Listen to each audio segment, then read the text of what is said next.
Oi,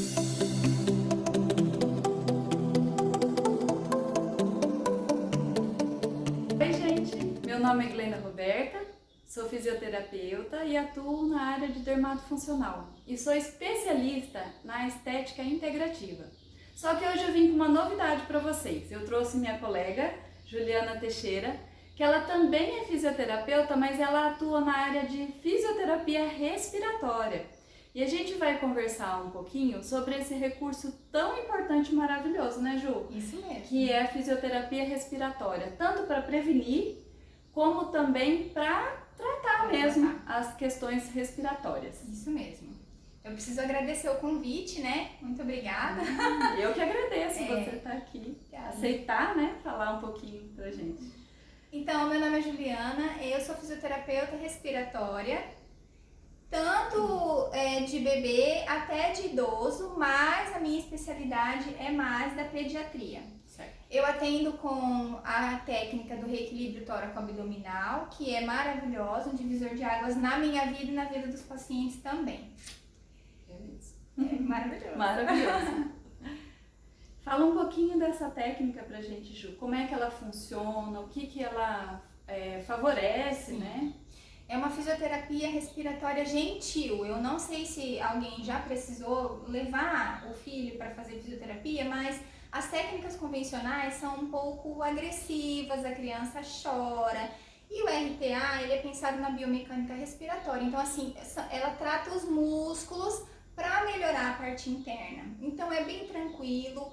O terapeuta gosta, a criança gosta, a mamãe gosta, todo mundo fica feliz. Isso é o mais importante, gente. Todo mundo sai feliz da vida. Isso aí. E assim, é importante falar da questão muscular, porque assim, pra gente respirar, a nossa mecânica respiratória, ela depende de músculos, né? Exato. Então, se você consegue tratar e melhorar essa função muscular, você ajuda muito nessa questão respiratória, né? Isso mesmo. A gente não respira só com os pulmões, tem toda a parte óssea, tem toda a parte muscular, inclusive fora da caixa torácica, que tem muito a ver com a parte respiratória. Tudo envolvido, né? Tudo. Isso aí.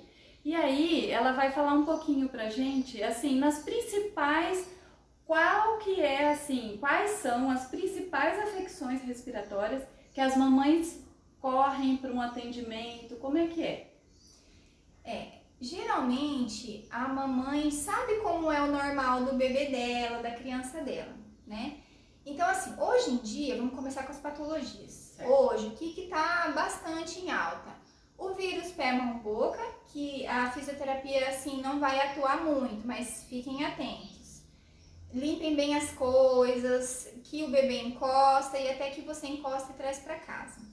Da parte respiratória, a gente tem bastante bronquiolite nesse momento, que é viral, então passa de uma criança para outra, isso a gente tem que tomar muito cuidado. E a pneumonia, né? Como que eu sei, eu acho que essa foi a pergunta, né? Como que eu sei que o meu filho tá ruim? Isso.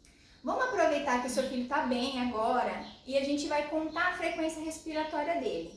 Então você espera ele dormir, você vai pegar o relógio, em 1 minuto você vai ver quantas vezes ele respira, quantas vezes a caixa torácica sobe.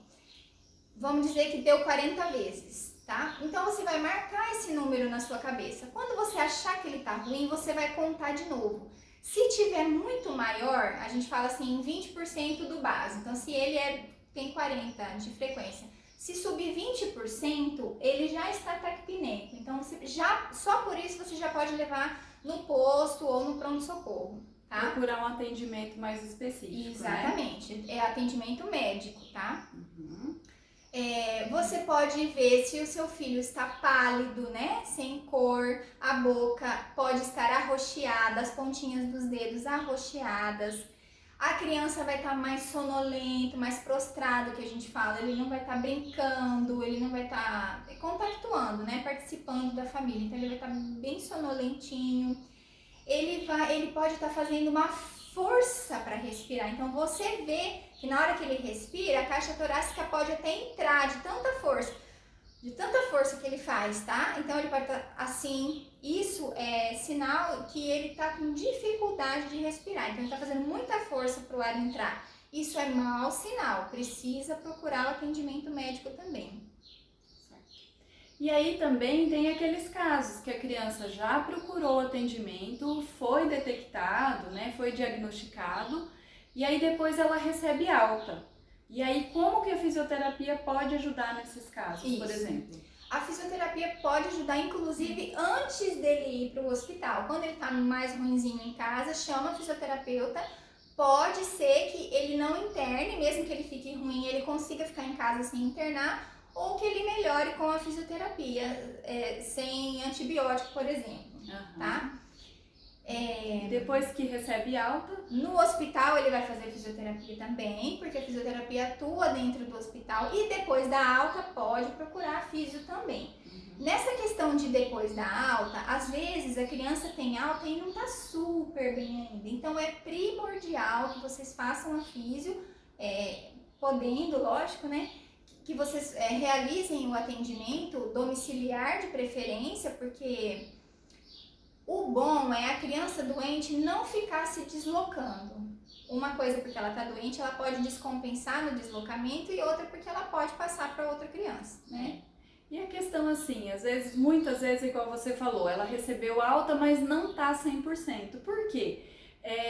Não é legal ficar tanto tempo assim num ambiente hospitalar, né? Isso. Então, se a criança tá mais estável, os médicos até preferem dar alta para que ela termine de se recuperar em casa, para não ficar com muito contato, não ter aquela questão hospitalar envolvido, né? E aí é onde a gente entra com a fisioterapia, que pode auxiliar e amenizar alguns sintomas, né? Sim. Ajudar na questão de respiração, igual você falou, né? Isso, questão respiratória, na questão da secreção, né, do catarro, essa eliminação dessa secreção, ajudar a criança, porque é um quadro que ele vai se resolvendo, mas ele pode se arrastar um pouco. Isso. Você fazendo a fisioterapia, você vai impedir que seu filho fique muito tempo doente, então ele vai encurtar o tempo de melhora, ele vai ficar bonzinho, vai começar a comer melhor mais rápido.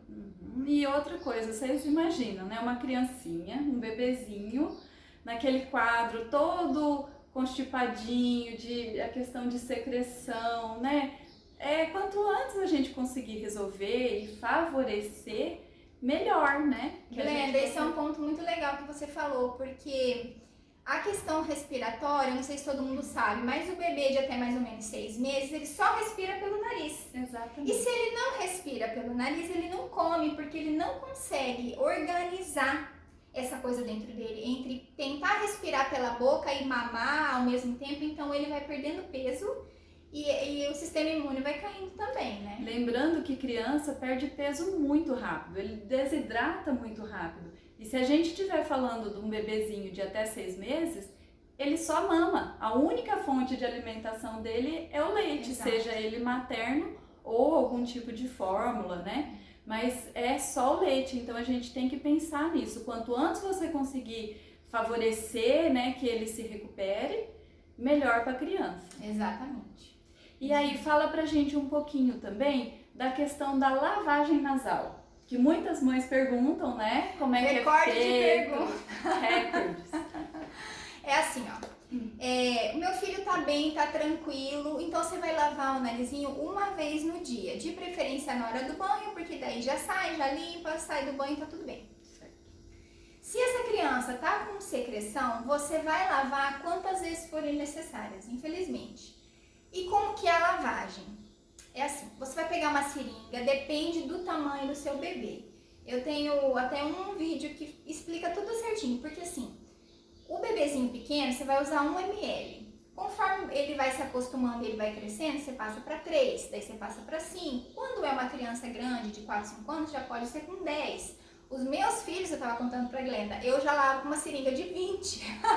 Coitados. 20 ml. Eu já lavo com uma seringa de 20, mas eles têm 7 anos. Então, assim, são maiores e estão acostumados. Eles já vieram de um treinamento, vamos dizer assim, que você não pode chegar com uma criança que nunca lavou o nariz e colocar 20 ml de soro. Vai se sentir afogado, né? Então não pode. Mas o ideal é a gente crescer o bebê aumentando um pouquinho os ml. Então, um bebezinho recém-nascido, 1 ml. Então, o recém-nascido é meio ml em cada narina. E conforme você vai crescendo e vai aumentando os ml. Quantas vezes, né? Então você vai pegar a seringa e a gente acha que o nariz é assim, né? A gente pensa, e na verdade ele é pra dentro assim. Então você vai pegar a seringa e vai jogar neste sentido, com a criança sentada, levemente inclinado para frente, porque dependendo se você joga muito rápido, muito forte, tá inclinado, pode ir pro ouvido e causa otite, então você vai arrumar uma coisa e estraga a outra, Já né? pensou? Então um pouquinho inclinado para frente e sem inclinação lateral, então só para frente, porque daí pode ser que saia. Gente, no meu filho não sai pelo outro lado, na outra narina, no soro, não tem problema, depende da anatomia de cada criança. Algumas vão sair pelo outro lado, outras não vão, e não tem problema. Você vai parar de lavar quando parar de sair o catarro. Importante. Eu lavei uma vez, saiu um pouquinho, vou lavar de novo. Lava outra vez, saiu um pouquinho. Lava a terceira vez, agora não saiu mais. Então agora você para de lavar. Se você fizer desse jeito, você vai lavar menos vezes, tá? E tem algumas mamães que lavam com conta-gota. Eu entendo que a gente tem um pouco de receio, principalmente quando você chega com o bebê em casa, né? Mas o conta-gota, ele só vai hidratar a mucosa, porque nem a secreção, porque o soro e a secreção, eles se repelem. Então, você não vai conseguir tirar mais secreção por conta do soro. A gente usa o soro por causa do volume, o fluxo vai soltar, Sim. Vai limpar. Vai soltar essa secreção e facilitar que ela saia. E lembrando, gente, que uma criança com secreção, ela tem mais dificuldade para se alimentar, para dormir. Então, assim, meu filho não gosta.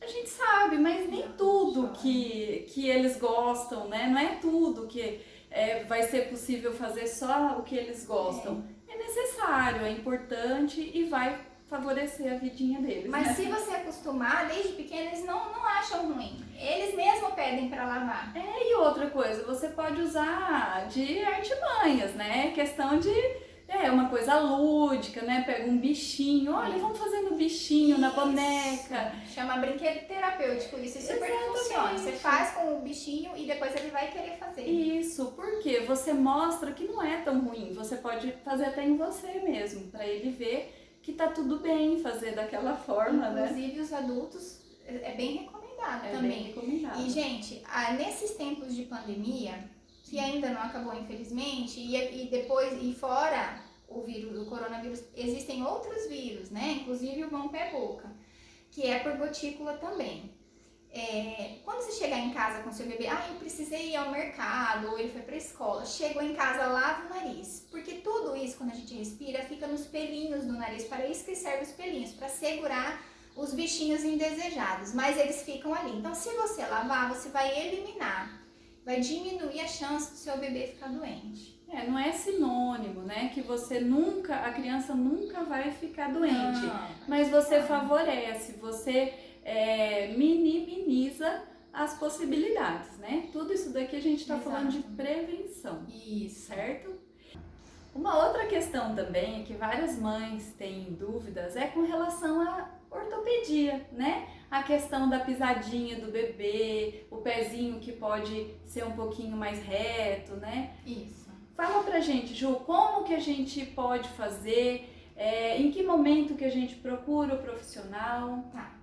É assim, as mães têm, e eu como mãe também tive na época um faniquito, né? Um nervoso que não tava do jeito que eu achava que era, não tava do jeito do irmão, não é igual ao filho da vizinha. A gente acaba comparando e isso, em certo ponto, é até bom porque você sabe a normalidade e que tá destoando um pouquinho da normalidade.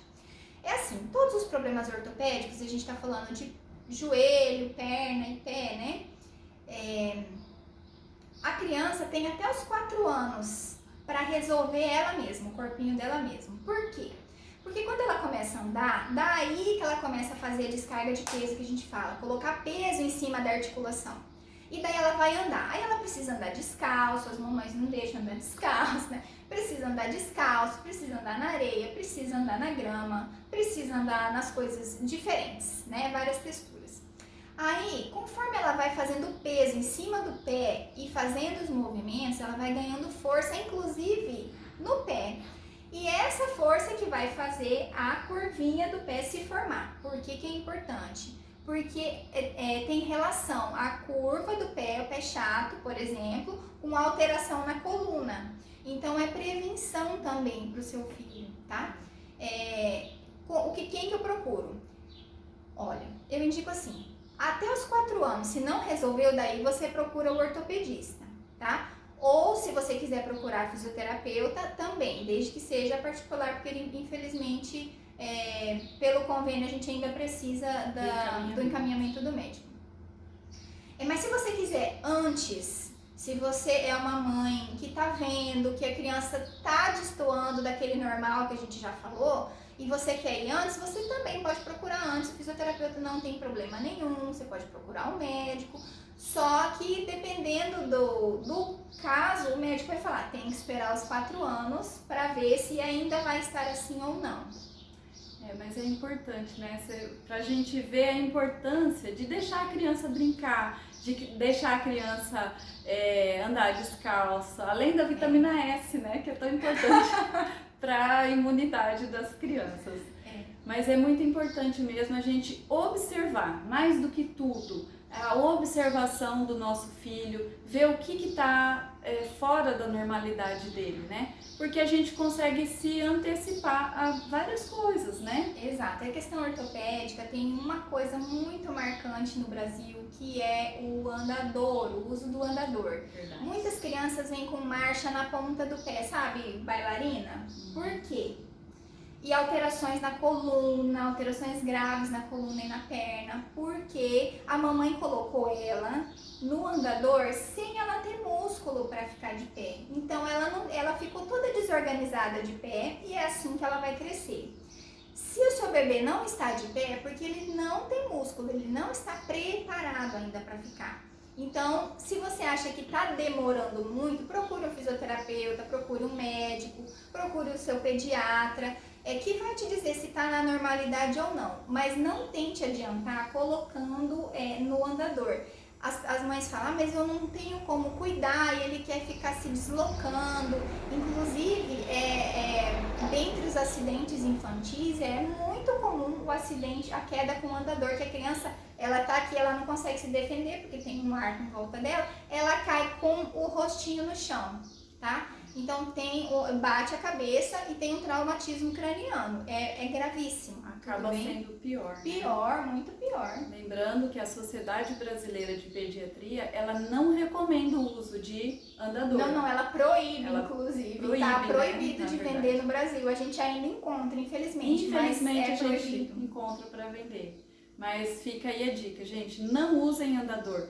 Porque a criança, ela tem as fases dela. Cada fase, ela é capaz de realizar algumas tarefas, Exato. né? E isso a natureza é sábia, gente. E aí, eles mesmos vão conseguindo se evoluir, se desenvolver. Não tente antecipar, deixa, a criança vai chegar na fase dela. A hora que ela estiver preparada, que ela estiver com musculatura suficiente, ela vai ficar em pé e fazer os primeiros passinhos, engatinhar e tudo mais. E na dúvida, pergunta para o pediatra, que é a pessoa que mais vê a criança da área da saúde, né? Se você acha que está normal, que está atrasado, se ela achar que está atrasada, ela vai encaminhar.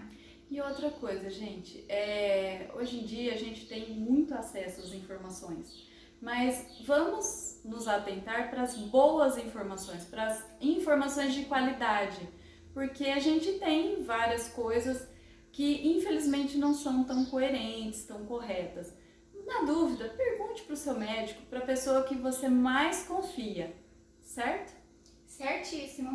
Então tá bom, muito obrigada por você ter vindo. Amei o papo, acho que foi bem esclarecedor e acredito que as mamães vão se beneficiar muito com essas informações. Eu que agradeço. Obrigada mais uma vez. Até mais, até nosso próximo vídeo.